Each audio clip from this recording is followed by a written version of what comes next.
All those things are just roles, says Dr. Valentina Serna, physician, mother of three, entrepreneur, and podcaster.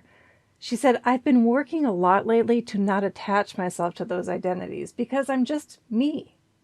When I heard her say that, I thought about how easy it is to tie yourself to a role in life. I thought of every mom in medicine that also feels the weight of titles: the surgeon, the pediatrician, the mother, the daughter. And underneath it all, there's a quiet fear. Who am I really when the titles fall away? In today's conversation, Dr. Serna shares how severe illness, a brave career shift, and learning from her own children taught her to claim life as her true self.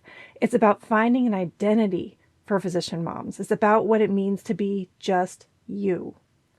Find the full transcript and bonus resources for physician moms at inspiredmommds.com/81.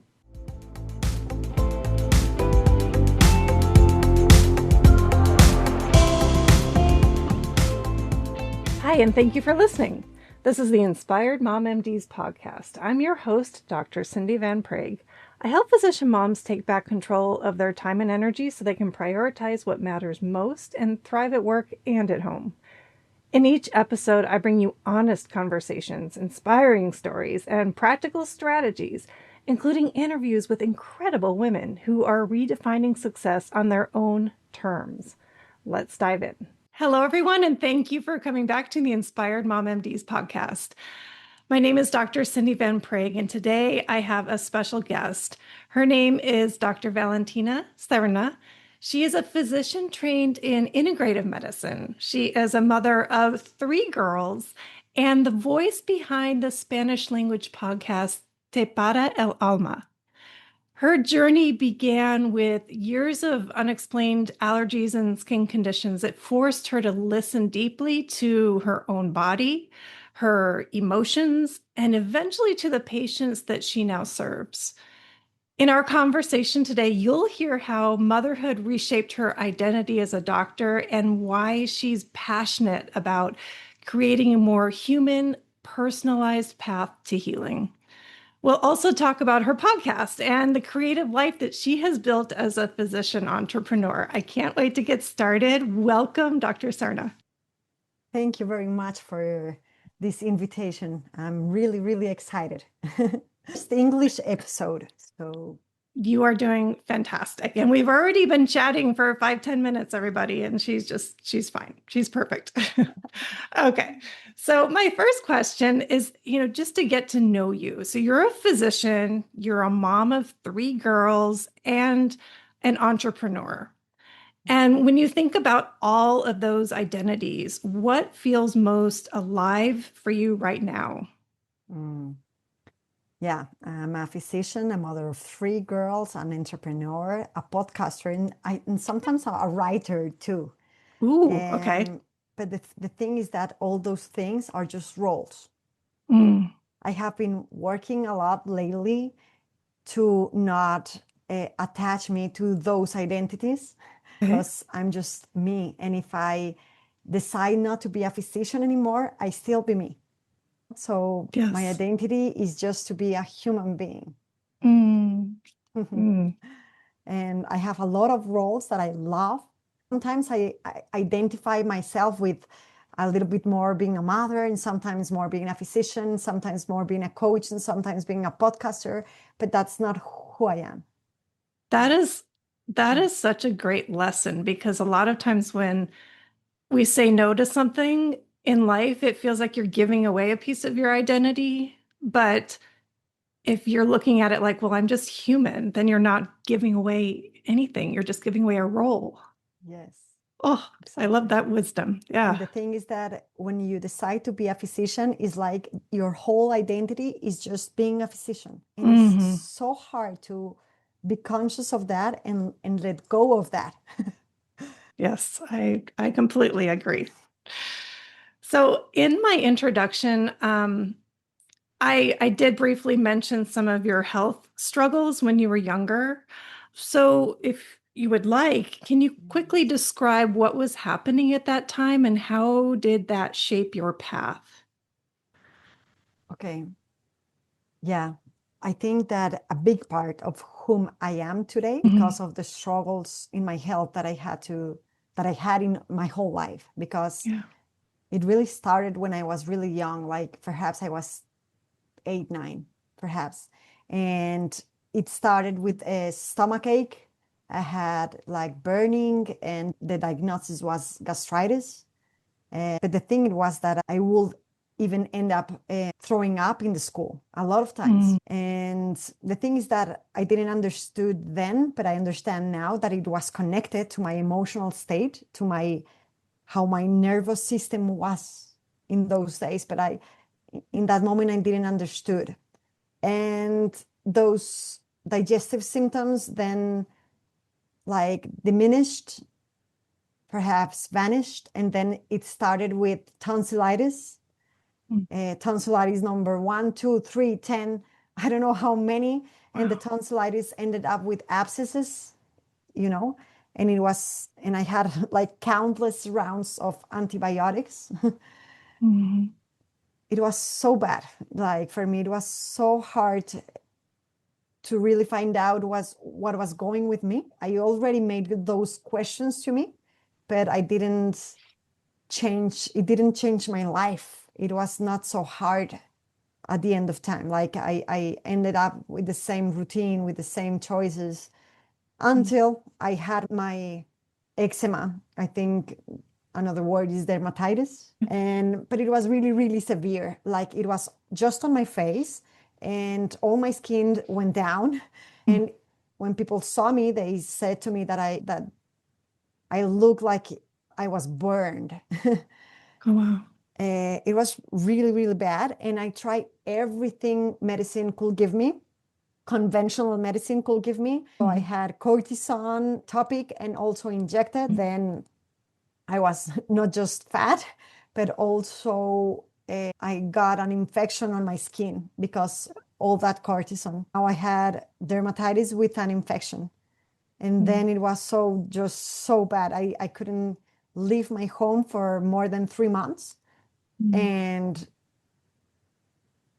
that was it. Like at that point of my life, everything changed. Like I felt that, okay, I have to do something else, This is not working. This is not enough for me because cortisone, yes, I had some relief for some hours, but then everything came back. So that's when I decided like, okay, I have to let go. I have to cry. I have to yell. And then realize that I had to change my food, my habits, my priorities. The most what changed was the relationship with myself. See, and then I think it started my integrative path, like I was like, I don't know, 23, 24, but I already knew that I had to choose another path. I wanted to serve, but not in that way. yeah. So that turning point was when you were at home for 3 months. Yeah. And that really shifted you from, I guess, all of these symptoms and the treatments controlling you to you taking control. I don't like the word control because we don't control anything in our lives. Okay. Not even our bodies. I think Yeah. it started the journey to make contact with myself, with Okay. what my body was trying to tell me. It was yelling, in fact, because I Yeah. didn't hear. It started at Yeah. 9, and I had another symptom, another symptom, another symptom, until it was so bad that it was screaming, and I had just to pause and really hear. And that's what led you into more the integrative path, or For at least you sure. knew you were headed there, right? Or at that moment, I was not sure. I hear that. It was a Yeah, feeling, I do. Yeah. Yes. I had a similar feeling when I was early in my career with just Mm. straight allopathic anesthesiology, Uh-huh. but I had a feeling about the integrative side of things, but I didn't pursue it. The feeling is there and then it grows and grows. So tell us about how that moved you into your line of work now. So you do Okay, integrative medicine, so or what do you do now? after I finished med school, in Colombia, where I live in my country, we have to do a year that is like a social work, that we have to go Okay. to little towns and do 1 year of social work. Yeah. Being the only physician sometimes. Oh. And that was so horrible. That was really, really horrible. Like I ended up with um, more infections, with panic attacks, Mm. anxiety, with a lot of things. And then my mom came one day and she said to me, like, okay, you're almost dead. Mm. You have to quit. Uh, Mm. and it was also like a turning point. Like I decided like, no, this is definitely not my way. Like I'm sick again. But I needed that so I could work. I could work as a physician in Colombia, Mm-hmm. but I couldn't anymore. My body Mm. was saying to me like, you cannot anymore. Mm. So I quit. And when I quit, I met my husband. I got pregnant of twins. And Oh. Mhm. then I decided I wanted to do coaching in integrative nutrition coaching. That was in New York, IAN. And that was it. When I started studying, I felt so identified with what I learned. I felt that this was my path, the start Mhm. of my path. And because of that coaching, I started some consults and then I changed my city. I did 1 year of research in psychiatry and then I could earn my permission to work as a physician. So after that, I started my consult as a physician and then as a nutritionist. And then I knew about the fellowship. I knew Okay. about the integrative fellowship in Arizona. And that was it. I did it. It was lovely. I loved every day, everything. I was curious. That didn't Mm. happen to me before in my pre-med. I really liked everything that I learned. And then I could integrate that into my practice. And after a few years, I also felt that sometimes eating well was not enough or changing habits was not enough. And then I decided to do another facilitation coaching on transpersonal psychology. Mm. So now what I do is to guide my patients to integrate the trauma, the emotional wounds into the symptoms, like correlate the Mhm. symptoms with our emotional self. Wow. What a journey. And you had twins along that way too. I had twins and then I had another girl here at Uh-huh. home in her room. It was really Oh. beautiful. I wrote a book about it. It is called Oh, Rebirth. oh, wow. And it's about the conscious birth. I think it's in English. I'm not sure. Mm, yeah. How to be present when you're pregnant and you're giving birth.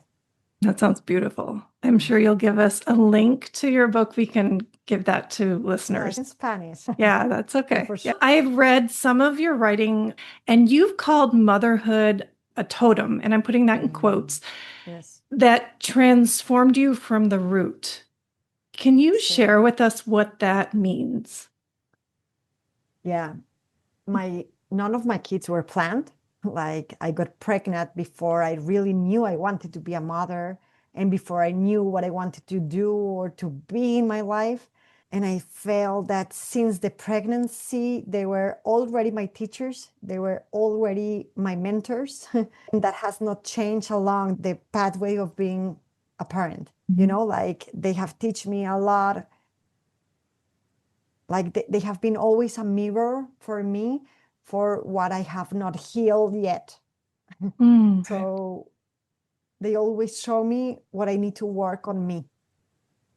And I think we can all share that feeling if we are really conscious, like if we are present. And I think that's not comfortable, but that has made me a much better human being. Challenging, and even if it's really, really hard. Sometimes it's hard to have a mirror on yourself and see For what sure.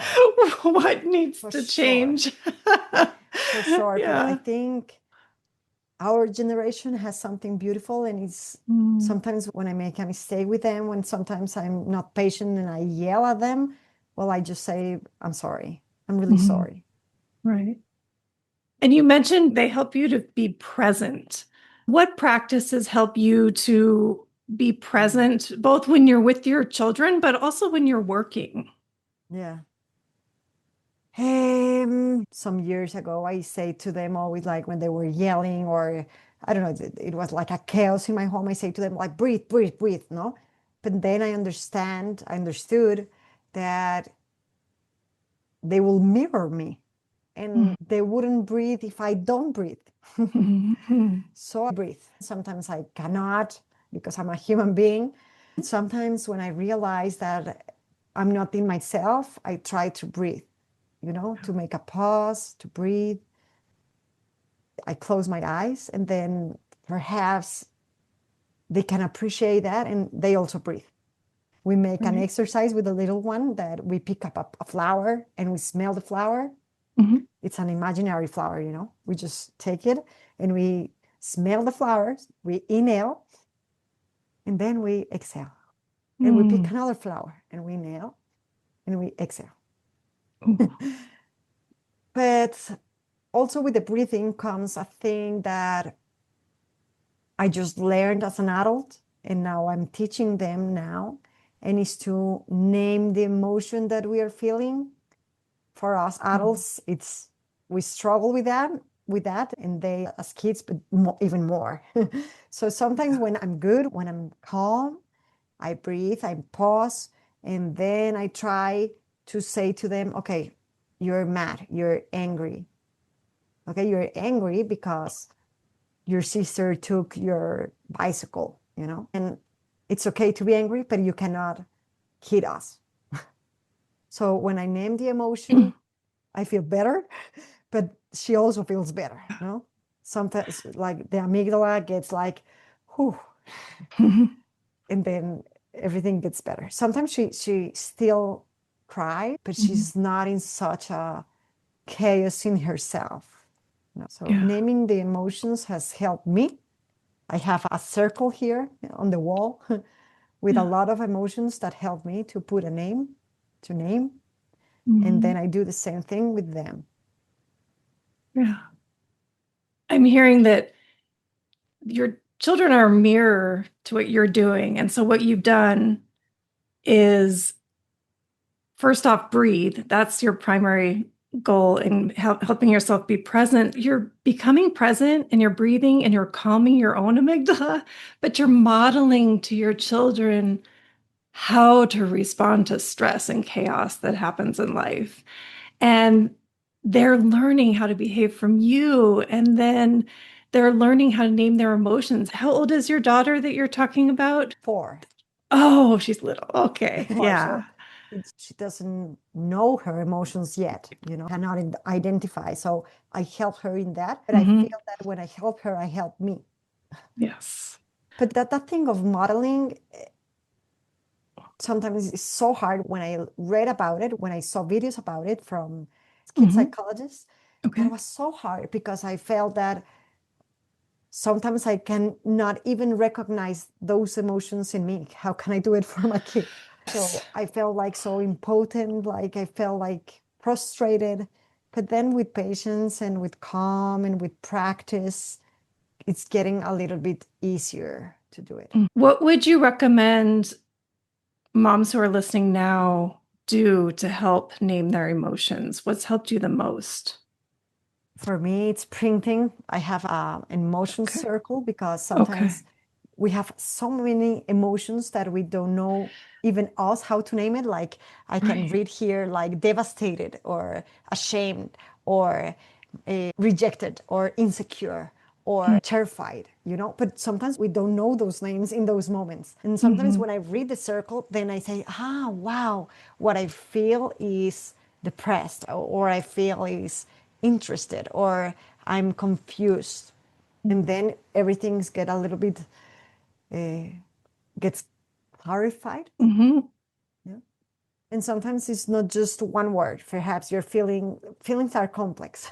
So sometimes I can feel a lot of emotions at the same time. Like I'm scared, but I'm also confused, but I'm also scared. I know it's a mix, but if I name it, I think everything gets calmer.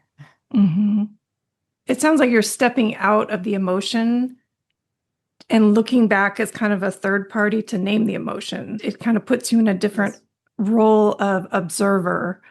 And the observer is usually more calm than the person who's experiencing the emotion. For Yeah. sure, for sure. Yeah. And I think also with my patients, I teach them this to be curious. And that's what I try to do with my kids, that it's so hard to be Yeah. curious with what they are feeling and why they are yelling and why they are anxious and why they are angry. If you are curious, you then understand that perhaps they are feeling threatened. And Mhm. then everything makes sense. Like, wow, that's why she's crying so much.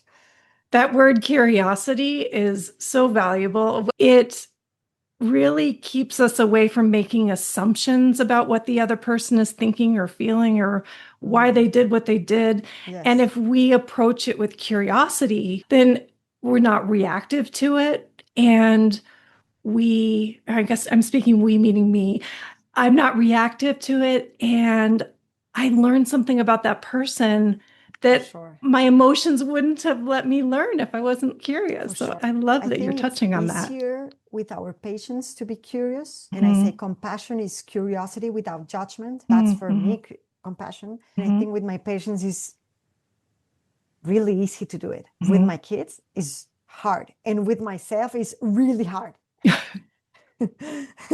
Yes. That's it. But if I learn with my kids, perhaps I can relearn how to do it that with myself, how to be curious with myself. So you have your practice and you also create content. You mentioned you're a writer, you're a podcaster. Mm, What really motivated you to step more into entrepreneurship alongside seeing mm. patients? This is going to sound so sad, and I don't want to sound like a victim, but Okay. here the term integrative medicine, it almost doesn't exist. Like in Colombia, there is a lot of alternative medicine, but not there. Mhm. So the term integrative medicine is not yet known as in the United States. Okay. So I would love to work at a hospital where there is a center of integrative medicine, but that doesn't exist. Mm. So I have to work on myself. I think I'm opening a path that it's already made in the United States or in Canada for help, but Mhm. here in Latin America and in Colombia, not yet. We are not that yet there. But you are leading the way. You are a trailblazer, as we call it. Yeah, it's hard. It's hard because I have every time I have to explain, True. and sometimes they associate this kind of medicine with stars or with esoteric things or with rocks, you know. Perhaps it can contain something of those things, but for me, it's not like that. Right. Evidence-based medicine, but in a more open perspective, in a way that I can see the human being as a complete self. I don't know how, like, I love to make this integration with mind and body and the context you are living in. Right. The mind, body, and spirit. And I Okay. think I also follow my gut feelings for sure because I'm connected with my body. Mm. But what I do about the circle of emotions, that's not because I invented that. you know, Yeah. there is a theory behind that. I know that it works because I have read psychologists, psychotherapists that work on that. My Right. great mentor has been Gabor Mate, and almost what I do is what he does. Or I Well, hope so. I hope so. you try to. Yeah, Gabor Mate. Wouldn't it be great if he was listening? What advice would you give to other women in healthcare who are feeling called to do something outside of traditional medicine, who deep down want to be a trailblazer like you? What would you say to them? I wrote that answer and I wrote to listen to their hearts, to be Mm. faithful on what is true to them. And I quote, Gabor Mate says that we become ill when we are not being ourselves. So if we follow this pre-established medical path, what would happen is that they will get frustrated, but even more, they will get ill. Mm. I have been there, so I think this path is not for everyone. And I think I'm really glad there is conventional medicine and that I can go to a surgeon. I'm really glad about it. And I think there are amazing doctors, conventional mindset. A few days ago, I just took one of my girls to an endocrinologist, and it's really conventional. It was a good consult, but I think that path is not for all. And the thing is that if we are not faithful to ourselves, we will not just get sad or angry with ourselves, so that we will get sick. And each person is called to a different path, and we all complement each other, of course. We need the surgeon, we need the endocrinologist. Not that they can't bring integrative medicine to their practice, but we need doctors and physicians and caregivers of all types that speak to us at where we are in that moment. Tell us a little bit about your podcast. What inspired you to start it? What are the topics that you cover? Okay. My podcast is called Tea for the Soul. In Spanish, it is Té para el Alma. And it was inspired because I have a friend of mine that had breast cancer. And when she told me her story, I felt that there was so much courage in that story, but also it was so vulnerable. She told, and I felt that testimony had to be heard, like so many people will benefit from that testimony that perhaps I could be the channel. And that's it. And that's how it started. She was my first episode. It was the sacred of healing, the sacred of the disease, something like that, the translation. And what I do in my podcast is to interview people, normal people that had gone through disease, different kinds of disease. It can be cancer, it can be autoimmune disease. I interview a girl without a leg because of a trauma she had when she was a little girl.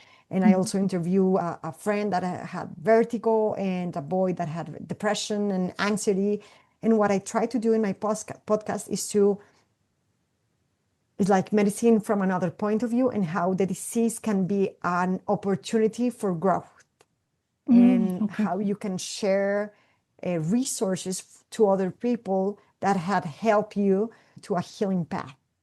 So listeners with a similar disease can maybe find help from your guests. Yeah, but the thing is that, for example, my husband have listened all the episodes, and he and other friends had said to me that they can relate to the stories even though they had that disease, because at the end, no matter what disease we have, or no matter what we are dealing in life, we can always breathe, we can always make a pause, we can always, like take those resources to our lives, to be present in our bodies, to learn how to listen to our bodies. And I think in all the stories, there is this common point, like this path of pause, this path of breathing, this path of meditation, this path of connectedness. So we can all relate, no matter how the story was. There's a common thread. A common thread. Between your guests. Yeah, that's beautiful. We are all humans, True. Now, where can people find you to connect with you? And where can they find your podcast? My podcast is on Spotify. It's not in English. And also I have a webpage. It's Valentina Serna with an S. ValentinaSernaH.com. Oh, okay. Okay. And I'll spell that out in the show notes if you need that. Okay, perfect. Thank you so much for being our guest today. I thank you for sharing your story and for being vulnerable and for sharing some of the tools that you use to be healthy. And thank you. Making a voice for the physicians that want to take another path or want to be conscious of and taking different perspective.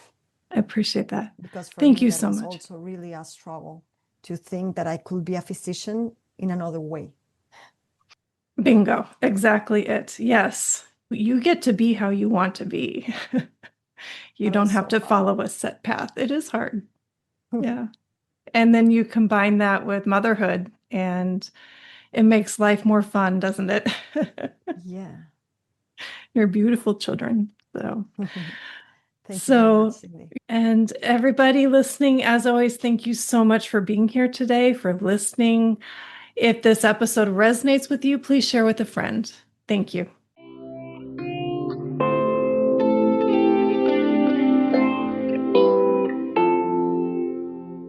And just a quick reminder, this podcast is for informational and educational purposes only and isn't a substitute for medical advice or care. I'm a board-certified physician, but this content isn't connected to my clinical practice, and no doctor-patient relationship is formed here. Please always talk to your own health professional about any mental or physical health concerns. Please see inspiredmommds.com for full disclaimer.